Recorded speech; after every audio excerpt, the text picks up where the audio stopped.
Good afternoon, class 8. Let's start. Today we are going to start new chapter, physical and chemical change.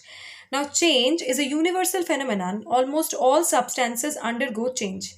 Change can be natural, man-made, slow, fast, periodic, non-periodic, desirable, undesirable, reversible, irreversible, etc. So first of all, we are going to discuss slow and fast change.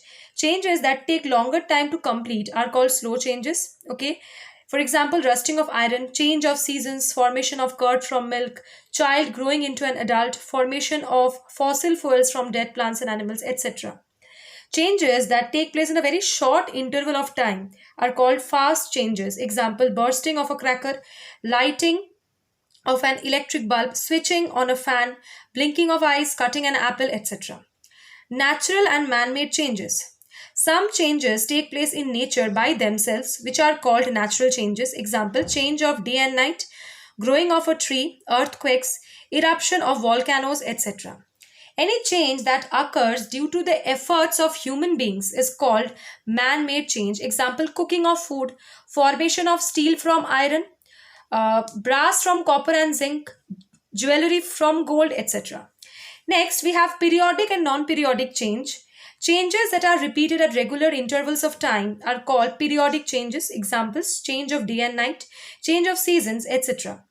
Changes that are not repeated at regular intervals of time are called non-periodic changes. They occur at any time. Example, earthquake, landslides, epidemic, person becoming sick, etc. Reversible and irreversible changes. When a change in a substance can be reversed by changing the conditions, it is said to be a reversible change. For example, water freezing into ice on cooling and ice melting into water at room temperature. If a substance cannot be brought back to its original state after a change, it is said to be an irreversible change. Example, burning a piece of paper into ash, cooking of food, formation of curd from milk, etc. Now, next we move to physical change and chemical change, which is the important part. Now, first we will discuss characteristics of a physical change. First one, no new substance is formed. There is no change in the chemical composition of the original substance. Change is temporary and can be reversed by reversing the conditions. Okay. The change is only in the state, size, shape, color, texture, or smell of some or all of the substance that undergo physical change. There is no change in the mass of the substances involved in a physical change. And the last one, there is usually no loss or gain of energy as a result of physical change. Examples, formation of dew, melting of wax, melting of ice, sublimation of iodine and camphor, magnetization of iron, drying of wet clothes, then dissolution of sugar in water, okay, glowing of an electric bulb, formation of vapor, etc. They are the examples of physical change. Now, next we move to your chemical change. So, characteristics of chemical change. First one, new substances are formed. So, composition of the original substance changes completely. The change is permanent and irreversible.